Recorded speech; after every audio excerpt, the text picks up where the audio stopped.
Bharatiya Janata party की सांसद और एक जमाने में ढंग की अभिनेत्री रही कंगना रनावत को थप्पड़ क्या पड़ा, अब उसको लेकर जश्न मनाया जा रहा है। दोस्तों, आपके स्क्रीन पर इस वीडियो को देखिए। बाकायदा सड़कों पर लड्डू बांटे जा रहे हैं, और न सिर्फ लड्डू बांटे जा रहे हैं दोस्तों, कंगना को थप्पड़ मारे जाने को लेकर अलग अलग तरीके से सीआईएसएफ की जो ऑफिशियल थी या जो जवान थी जिन्होंने कंगना को थप्पड़ मारा, उनके लिए कसीदे पढ़े जा रहे हैं, गाने बनाए जा रहे हैं। पहली मिसाल यहां आप देख सकते हैं, बाकायदा उनके लिए एक गाना बनाया जा रहा है। यहां पर आप देख सकते हैं, मेरा एक सिख भाई है जो बाकायदा एक गाना बना रहा है उसको लेकर। और फिर आप देखिए कि ये लड़की वो कुलविंदर कौर की तारीफ में एक गाना बना रही है, उसके लिए कसीदे पढ़ रही है। कुलविंदर कौर कौन? कुलविंदर कौर वो कुलविंदर कौर जिसने कंगना रनावत को थप्पड़ मारा था। वो कुलविंदर कौर जिसने कहा था कि ये वो कंगना रनावत है जिसने कहा था कि 100 रुपए के लिए औरतें किसान आंदोलन में बैठी हुई हैं, और जो जमीन पर बैठी हुई थी उनमें से मेरी एक मां भी थी। आप जानते हैं दोस्तों, ये खबर कहने को 2 या 3 दिन पुरानी है, मगर मैंने इस खबर को न करने का मन बनाया था। मुझे लगा कि आफ्टर ऑल सीआईएसएफ की जो जवान थी कुलविंदर कौर, उन्होंने हिंसा का इस्तेमाल किया था, और कुलविंदर को यह नहीं भूलना चाहिए कि जो पूरा किसान आंदोलन हुआ वो सत्याग्रह के सिद्धांत पर हुआ था। किसी भी किसान ने किसी भी तरह की हिंसा का इस्तेमाल नहीं किया, और उसकी ताकत थी कि मोदी सरकार को, खैर अब तो ये एनडीए सरकार है, मगर 2024 से पहले के चुनावों में ये मोदी सरकार हुआ करती थी, और आपको याद होगा प्रधानमंत्री को झुकना पड़ा था और ये कहना पड़ा था कि मेरी तपस्या में कोई कमी रह गई थी। और उस वक्त किसान ने किसी भी तरह की कोई हिंसा का इस्तेमाल नहीं किया था। मैं जानता हूं कुलविंदर, तुम्हारे मन में गुस्सा है, मैं जानता हूं नाराजगी है, तुम इस बात को लेकर नाराज हो कि मेरी मां को 100 रुपए में बिकने वाली महिला क्यों बताया। वो नाराजगी आपके मन में है, मगर कुलविंदर आप ये नहीं भूल सकती कि जिस किसान आंदोलन को सफलता मिली थी उसमें किसानों की तरफ से एक भी गोली नहीं चली थी, किसानों की तरफ से कोई हिंसा नहीं हुई थी। वीडियो पुराना है दोस्तों, 2-3 दिन पुराना है, मगर जिस दिन कुलविंदर ने कंगना को थप्पड़ मारा था, मैं चाहूंगा आप उस वीडियो को देखें और देखें सीआईएसएफ की जवान में कितनी नाराजगी थी। उसके दर्द को अगर आप देखेंगे तो यह दर्द वाजिब दिखाई देता है। देखिए कुलविंदर को। कोई बात नहीं, सब इसको होता है।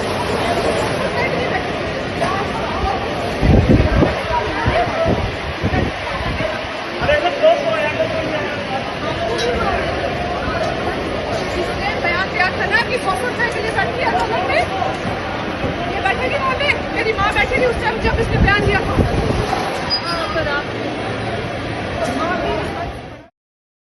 और थप्पड़ खाने के बाद भी कंगना बिल्कुल नहीं सुधरी। मैं आपको बताना चाहूंगा कि उसके बाद कंगना ने क्या कहा, मगर ये कहने से पहले मैं फिर दोहरा दूं कि कंगना को थप्पड़ मारना सही नहीं था। चाहे इंसान के नाते उनका स्तर जितना भी न्यूनतम हो, हर गुजरते दिन के साथ कंगना जो है अहंकारी होती जा रही हैं, और अब तो वो सांसद बन गई हैं, तो अब तो इनके अहंकार की कोई सीमा नहीं है।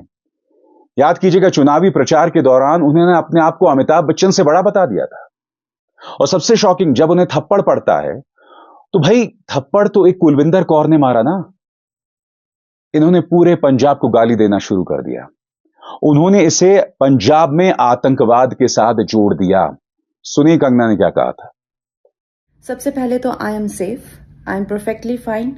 आज चंडीगढ़ एयरपोर्ट पे जो हादसा हुआ वो सिक्योरिटी चेक के साथ में हुआ। वहां पे मैं सिक्योरिटी चेक करके जैसे ही निकली तो दूसरे कैबिन में जो महिला थी, जो सुरक्षा कर्मचारी थी सीआईएसएफ की, उन्होंने उनके पास या उनको क्रॉस करने का इंतजार किया और साइड से आकर जो है मुझे मेरे फेस पे हिट किया और गालियां देने लगी। और जब मैंने उनको पूछा कि उन्होंने ऐसा क्यों किया, तो उन्होंने कहा कि वो फार्मर्स प्रोटेस्ट को जो है वो सपोर्ट करती हैं। और I am safe, but my concern is कि जो आतंकवाद और उग्रवाद पंजाब में बढ़ रहा है, how do we handle that? जो आतंकवाद और उग्रवाद पंजाब में बढ़ रहा है, how do we handle that?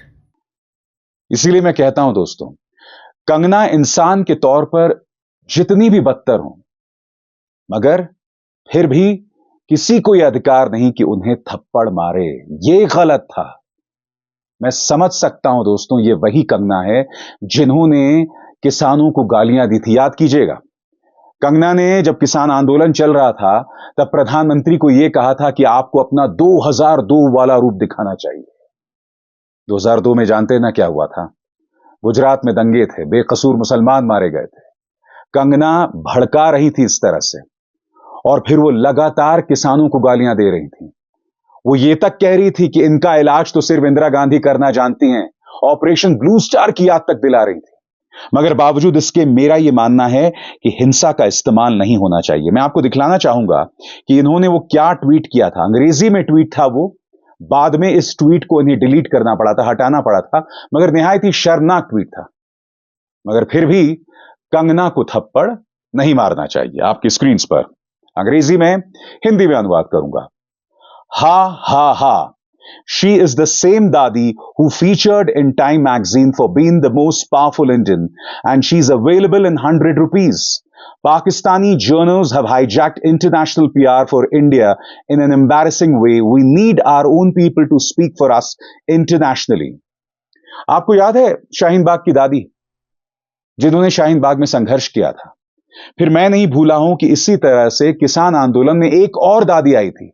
ये दोनों अलग अलग थी, मगर कंगना ने इतना झूठा बयान दिया था। उन्होंने कहा कि 100 रुपए में ये दादी हर जगह मिल रही है, चाहे शाहीन बाग हो, चाहे किसान आंदोलन हो। इसी बात से नाराज कुलविंदर कौर थी। मैं फिर कह रहा हूं, कुलविंदर मेरी बहन, मैं तेरे गुस्से को समझता हूं, मैं आपके दर्द को समझता हूं। मां एक बहुत पवित्र चीज होती है, मां के बारे में कोई कुछ नहीं सुन सकता है, और खासतौर से एक ऐसा इंसान जो, जैसे मैंने बताया ना, हर गुजरते दिन के साथ ये इनका स्तर गिरता जा रहा है और आगे क्या होगा हम नहीं जानते हैं। इन्हीं की फिल्म का वो डायलॉग था ना, अभी तो हमें और जलील होना है। ये हर दिन अपने इसी डायलॉग को जी रही हैं इसी डायलॉग को। सबसे बड़ी बात, आप कंगना रनावत के थप्पड़ की बात कर रहे हैं, मगर कंगना रनावत के साथ एक व्यक्ति था, उसने एक महिला को थप्पड़ मारा था। यह वीडियो देखिए।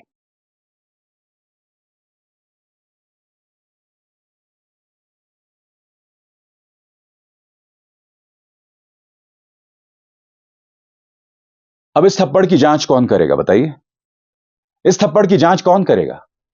और मैं एक सवाल कंगना से पूछना चाहता हूं। आपने एक थप्पड़ पड़ा और आपने पूरे पंजाब को आतंकवादी बता दिया। आप चुनावी मंच पर खड़े होकर पहाड़ी चपेड़ की बात कर रही थी। तो आपके लॉजिक को अगर आप पर इस्तेमाल किया जाए तो क्या आपकी भी आतंकवादी सोच है? सुनिए इन्होंने क्या कहा था।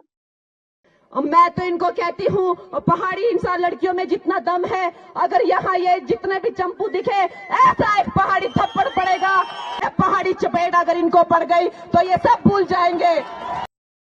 माफ कीजिएगा कंगना, आपको फिर इस थप्पड़ पर बोलने का अधिकार रह नहीं जाता जब आप मंच पर खड़ी होकर थप्पड़ मारने को लेकर नसीहत दे रही हैं, शिक्षा दे रही हैं। आपको शर्म आती है? चुनावों के दौरान ये महिला कुछ भी अनर्गल बातें करती थी। आपको याद है चुनावों से पहले टाइम्स नाउ में इंटरव्यू में कहा था कि 2014 में हमें आजादी मिली थी, सुभाष चंद्र बोस देश के पहले प्रधानमंत्री थे। सबसे शॉकिंग बात, दीपिका पादुकोण के डिप्रेशन का इसने मजाक बनाया था। आपके स्क्रीन पर यह है विक्रांत मैसे, 12th फेल के हीरो थे। इन पर हमला बोलते हुए इन्हें कॉकरोच बताया था कंगना ने। आप दूसरों को कॉकरोच बताती हैं और फिर आप एक सीआईएसएफ के जवान के हाथों थप्पड़ खाती हैं। और फिर इनकी तमाम सभाओं में, इनकी हर सभा में जो ये बयान दे रही थी, अनर्गल बयान दे रही थी। मुझे तो बहुत शॉकिंग लगता है कि क्या मंडी की जनता को कोई और विकल्प नहीं दिखा? आपको याद है इन्होंने अपनी एक सभा में कहा था कि प्रधानमंत्री नरेंद्र मोदी के सामने हम कुछ नहीं है, वो तो ईश्वर का अवतार हैं, उनके सामने हमारा दर्द कुछ नहीं है, भूल जाइए आप कौन हैं प्रधानमंत्री के सामने। सुनिए इन्होंने क्या कहा था। दोस्तों, ये सही बात है कि 2014 में एक जो चेतना की चिंगारी समस्त विश्व में और ज्यादा करके जो भारत में आई, सनातन की जो चिंगारी है, हिंदू राष्ट्र की जो चिंगारी है, जो चिंगारी है धर्म की, अधर्म की लड़ाई की जो चिंगारी है, वो चिंगारी जो है वो हमारी चेतना में नरेंद्र मोदी ने जगाई है। और आज ये चिंगारी जो है एक आग बन चुकी है जो हम सबके सीनों में जल रही है। हम जो हैं, जैसे कि मैं हमेशा कहती हूँ, जैसे कि श्री राम की सेना थी, हमारे जो प्रधानमंत्री हैं वो साक्षात श्री राम का अंश हैं। श्री राम की पूजा उनके शरीर की या उनकी मूर्ति की ही नहीं होती है, उनके चरित्र की होती है। उनमें वही संयम, उनमें वही त्याग, उनमें वही परिश्रम, वही करुणा, वही क्षमा, वही जो भाव हैं वो देखने को मिलते हैं। साक्षात वो राम के चरित्र का अंश है, तो ये गलत नहीं होगा। और अगर आप सब राम की सेना है, उसमें मैं भी राम सेतु की एक गिलहरी हूं। दोस्तों, किसी का भी सहयोग इस पार्टी के लिए कम नहीं है और हम सब का सहयोग मान्य रखता है। आप और मैं, हम लोगों का अपना कोई अस्तित्व होना ही नहीं चाहिए। हम सब नरेंद्र मोदी हैं, हम सब उनकी चेतना, उनकी त्याग और उनके चरित्र का एक अंश है। हम लोग लड़ेंगे तो नरेंद्र मोदी के लिए लड़ेंगे। इस तरह से ये महिला जनता का अपमान करती थी, ये कहकर कि आप और हम प्रधानमंत्री मोदी के सामने कुछ नहीं है। मंच पर खड़े होकर चपेड़ मारने की बात करती थी। बावजूद इसके, जैसे मैंने कहा ना, थप्पड़ मारने का किसी को अधिकार नहीं है। बहरहाल विशाल डडलानी, म्यूजिक डायरेक्टर, इन्होंने कहा कि अगर कुलविंदर को नौकरी से निकाल दिया जाता है तो मैं कुलविंदर का ख्याल रखूंगा, उन्हें नौकरी पर रखूंगा।